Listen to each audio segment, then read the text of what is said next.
Jesus went to Nazareth, where he had been brought up, and on the Sabbath day he went into the synagogue, as was his custom.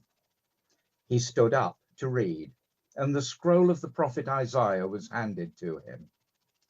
Unrolling it, he found the place where it is written, "The Spirit of the Lord is on me, because he has anointed me to proclaim good news to the poor. He has sent me to proclaim freedom for the prisoners and recovery of sight for the blind, to set the oppressed free, to proclaim the year of the Lord's favor." Then he rolled up the scroll, gave it back to the attendant, and sat down. The eyes of everyone in the synagogue were fastened on him. He began by saying to them, "Today, this scripture is fulfilled in your hearing." All spoke well of him and were amazed at the gracious words that came from his lips. "Isn't this Joseph's son?" they asked. Jesus said to them, "Surely you will quote this proverb to me, 'Physician, heal yourself.'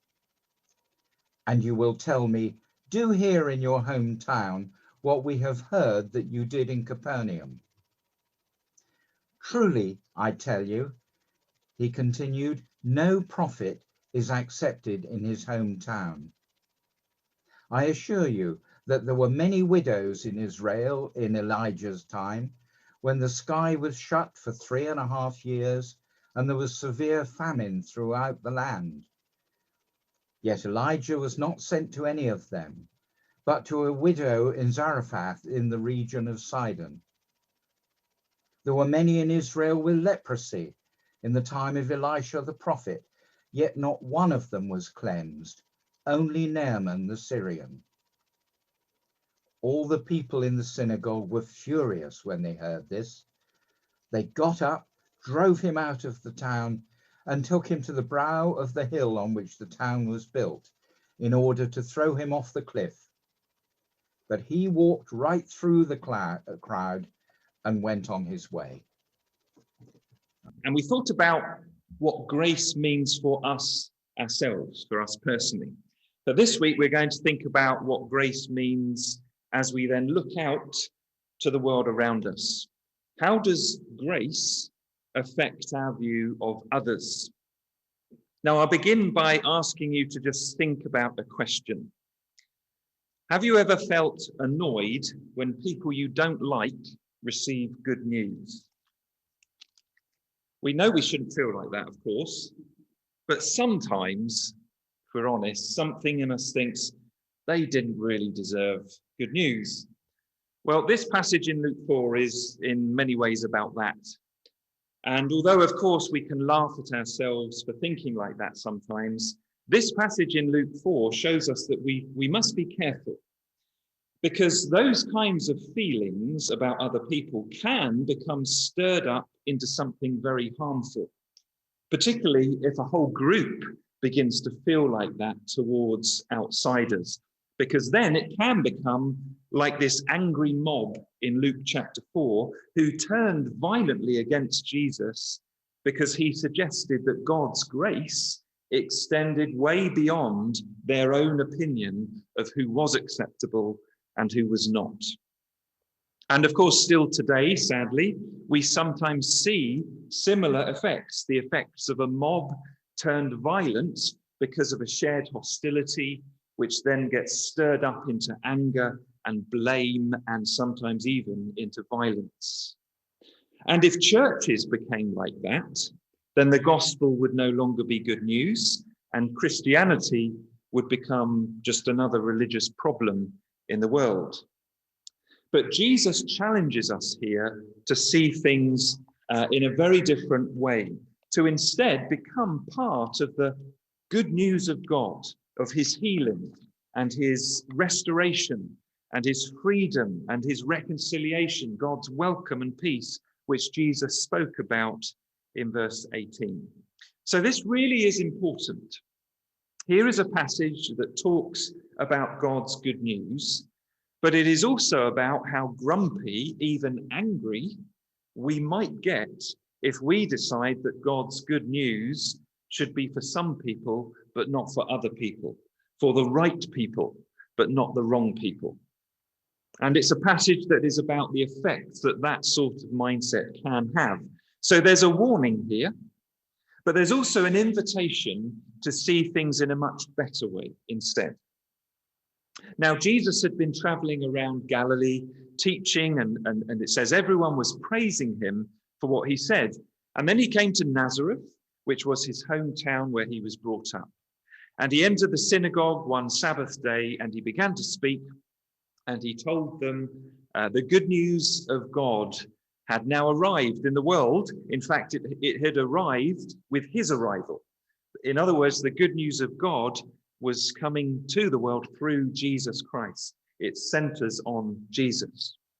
So Jesus read from the prophet Isaiah, "The Spirit of the Lord is upon me, for he has anointed me to bring his good news to the poor, freedom to the captives, recovery of sight, release for the oppressed, and to proclaim the year of God's favor." And they were delighted to hear that at first in Nazareth. But then they turned against Jesus. And the question is, why did they?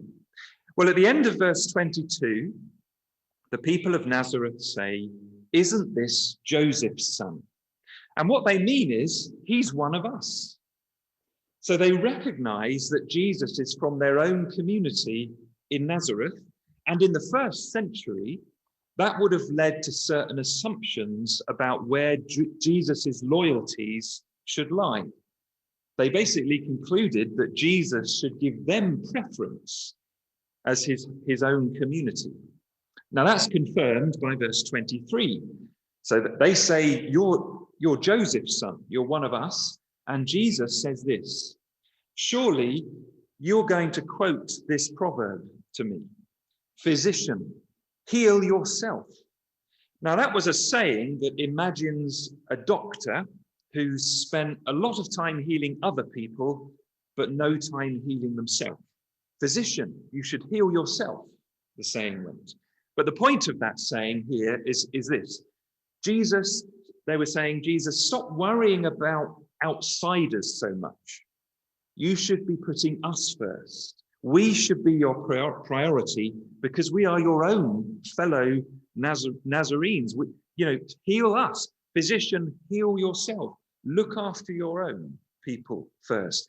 Give us grace before any outsiders. In fact, Jesus says next that the thought in their hearts was this. They were saying, "Do here in your hometown what we've heard you've been doing out in Capernaum." In other words, we've heard of these amazing things you've done over there in Capernaum, where all those foreigners live. Where's your loyalty, Jesus? Why are you not here? You should be doing that here, concentrating on us, your own people. Do it here, not over there. In other words, what they were thinking was, we're more important. We should come first because you belong to us. Sometimes we think like that. Sometimes we want even God in his grace to prioritize us. But grace does not prioritize like that.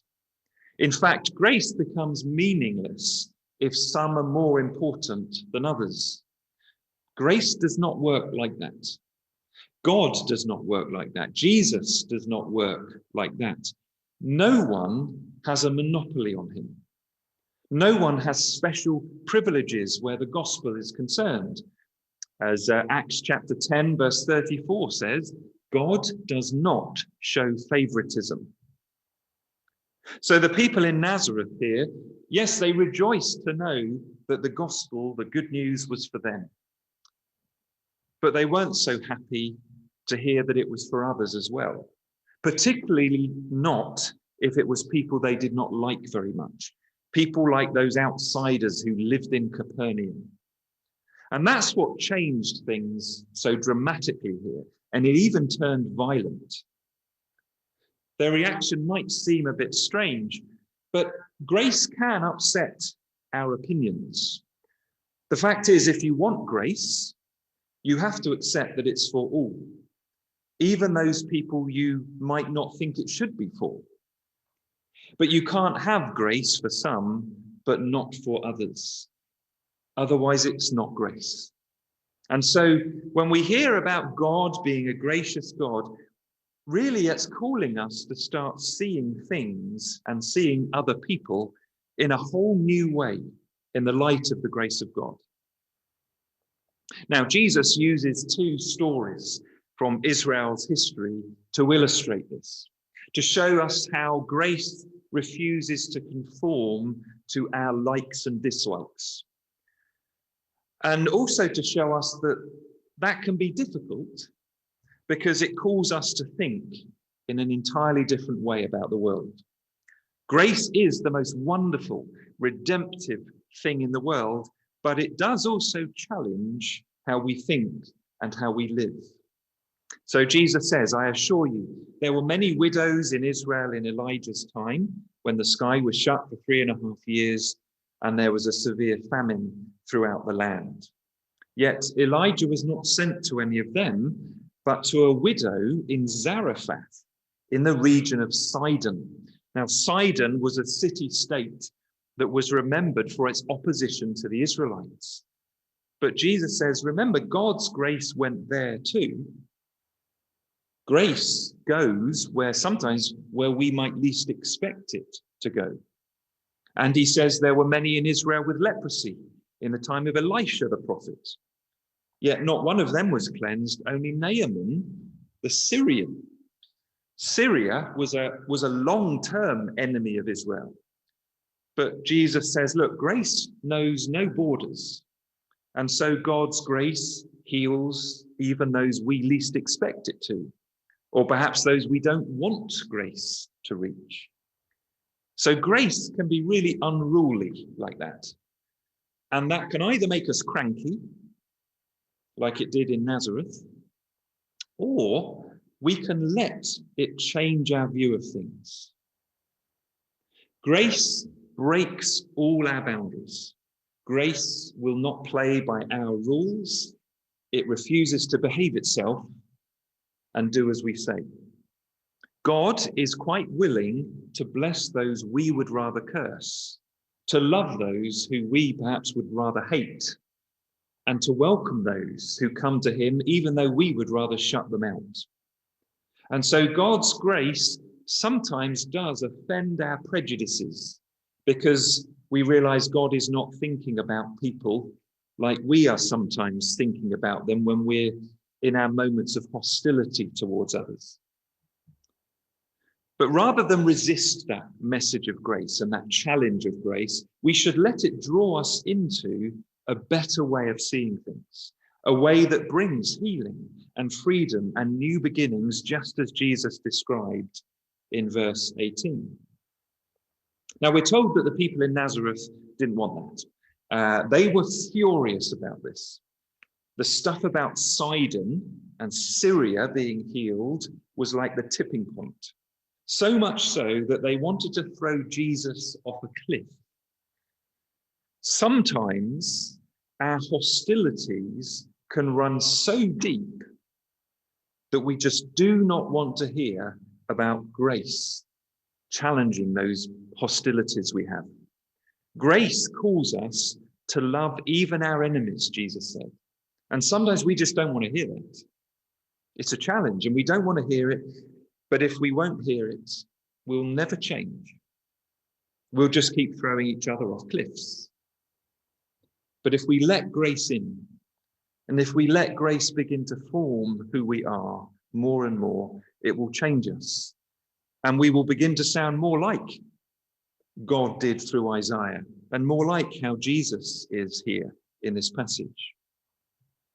Now, if we want the world to be forever divided up according to our prejudices, then we'll just stay angry about grace, because grace ignores our prejudices.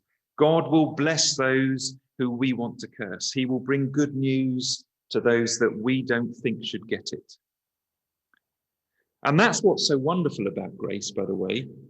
That's why grace is so powerful, because it does go to those we least expect, because it saves even the worst of sinners That's why grace is so good and life-changing and so healing and so redemptive in a way that nothing else is.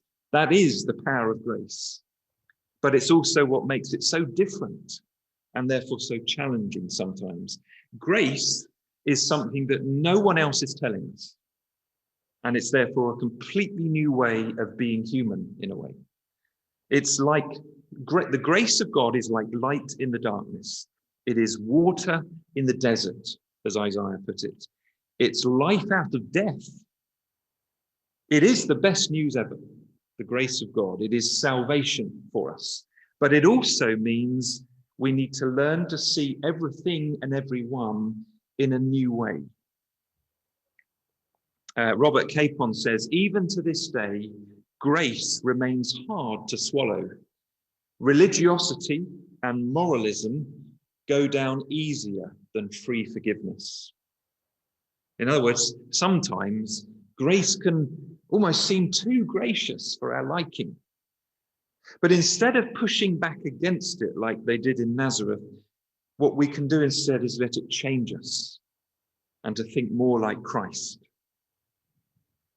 Now, on a number of occasions, Jesus told different parables about this very thing, about grace being actually quite so challenging that we could get a bit angry about it. One of the parables was a story about a prodigal son that I'm sure you've heard.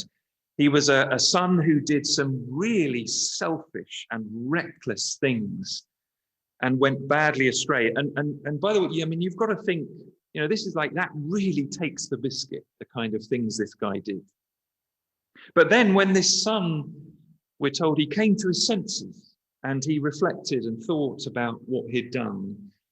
And he wondered if he might be able to go and return home again and maybe start again. Maybe possibly, he thought, somehow, maybe I could start again. And then Jesus said that when his father saw him approaching in the far distance, the father ran to him and he threw his arms around him and he welcomed him home with a party and a great celebration. You know, that grace is wonderful. You know, it's always ready. God is always ready to welcome us home when we come to him. But that parable is also about the prodigal son's older brother. And this older brother, he had lived a much more respectable life, and he'd stayed at home and stood by the family. And this older brother was now really angry that this mess up of a brother of his, who in the parable he didn't even want to call his brother anymore. He was angry that that other brother had now been just welcomed home with open arms. And in the parable, the older brother refuses, therefore, to join the celebration. And then the father goes out to him and he says this. He says, "My son, you are always with me and everything I have is yours." In other words, it's all yours too. But we had to celebrate and be glad because this brother of yours was dead and is now alive again. He was lost, but he is now found. So in that parable, we see again, grace is both salvation for ourselves. Everything I have is yours, the Father says. But it is also a choice to then see the world differently from now on. To see the potential of God's grace actually in everyone's life. And to celebrate that. Not get grumpy about it because it can reach people we don't like, but to celebrate the fact that anyone who comes home to God, God's grace will save them and change them. It's a call to see that God is always ready to run and welcome anyone home, and grace calls us to actually start rejoicing in that rather than getting a bit grumpy about it. Jesus read from Isaiah, verse 18 here in Luke. He reads from Isaiah, and that spoke about how God brings good news to the poor. And the poor were often looked down on and despised. It spoke about how God sets captives free, about how God restores sight, how God releases the oppressed onto a new pathway. And and proclaims that his time of favor, his time of grace and welcome is here now. But we have to also remember that that is not just good news for me. It describes how God always is, and it therefore describes how we're to see God in relation to others, including our enemies. And also it should therefore describe those sorts of things that Jesus quoted from Isaiah. It should describe the church's role in the world.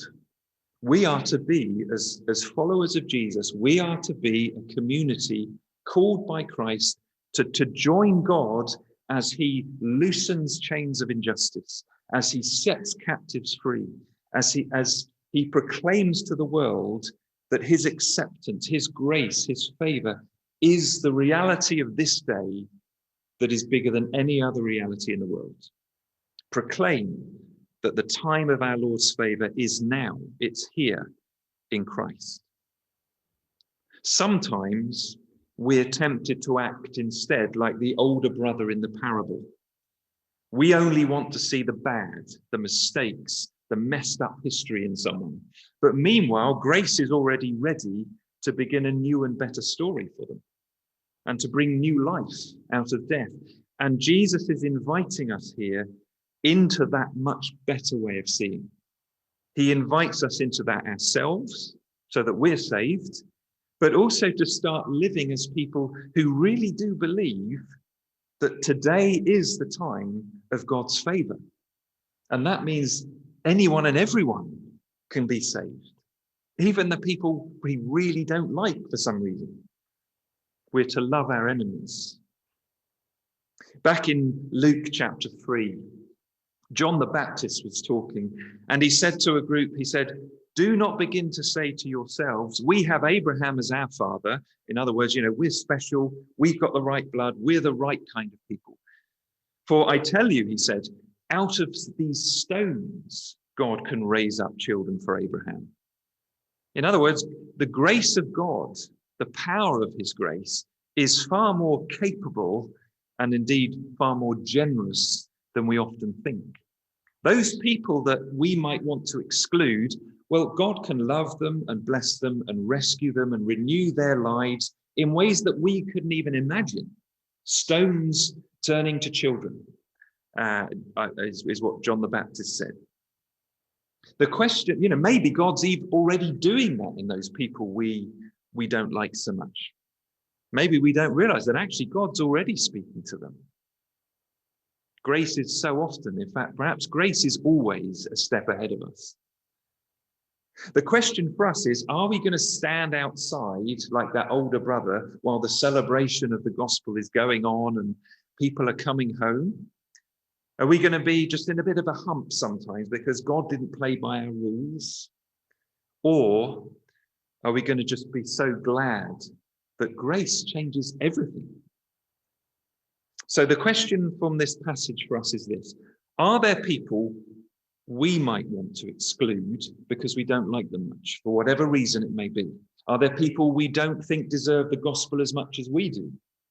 Are there people we might prefer to have priority when it comes to God's grace, whereas there are others we should think God should pass by because they deserve to be snubbed, they've done too much? Are we saying in any way in our own lives, "Physician, heal us, not them over there, us"? Because if we begin to think like that, we need to come back and remember again what grace really is, what it really means, and why it really is good news. Sometimes we want to manage grace, but you cannot manage grace. You'll ruin it if you try to. We want to control grace, but you cannot control it. It goes wherever we might least expect it. We want to compartmentalize grace, put it in boxes, but grace will not be boxed in. We want to restrict grace, but you cannot restrict it because it ends up just getting smothered under our own opinions and our own criteria. And so you can't have grace for some, but not for others. God is there for whoever will seek him. Anyone and everyone who seeks the Lord will find him and will be saved. So this is a wonderful, wonderful passage. It is, as Jesus said, good news. But it is also a paradigm shifting passage because it calls us to see things completely different to how we used to. It's the good news of how free and unconditional God's grace really is, but it's also about whether we're going to let that either offend us and turn away, or whether we're going to rejoice in it, let it save us ourselves, and then let it teach us to see things in a whole new way. Do you know, in the end, there's real hope in this passage, because what happens here in Nazareth depicts in some similar ways what eventually unfolds at the conclusion of Luke's gospel, at the conclusion of Jesus's life and ministry. And that conclusion of the gospel gives us all hope. The angry mobs, the older brothers, you and me, and everyone else alike has hope because of where Jesus ultimately went for us. So this angry crowd in Luke 4 took Jesus up on a hill in order to kill him, but it wasn't yet time for that to happen. And other commentaries have pointed out that this is a bit like a precursor to what eventually happened in Jerusalem later on, where another angry crowd again took Jesus up on a hill to Calvary, and they actually did kill him there on a cross. And on that occasion, Jesus lets us do that to him. He takes all our rage. He takes all our sin and all our blaming of him and others. He takes even all our violence, all our resistance to God and his grace. And Jesus dies on that cross, on that hill, carrying it all for us. But then, having died, he comes through into resurrection, out of the tomb, and then he goes on his way and he brings good news of salvation to the disciples, and he tells them, now go and share that news with the whole world, he said to them. All of them, everyone. Tell it to them all. And that's also what he invites you and me to today. To be saved and then share that good news with everyone. Chains are broken. Eyes are opened, Jesus has said. Lives are made new because of God's grace. And it's all found in Jesus. And I simply ask you, do you want to be part of that? And if you do, then come and be saved yourself, and then let God change your heart as you go out into the world.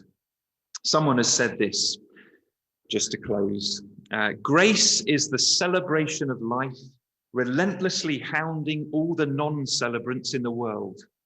It is a floating cosmic bash, shouting its way through the streets of the universe, flinging the sweetness of its cassations to every window, pounding at every door in a hilarity beyond all liking and happening, until the prodigals come out at last and dance, and the elder brothers finally take their fingers out of their ears. Well, may our ears be open to God's grace, and may our hearts be full of his grace too. Amen.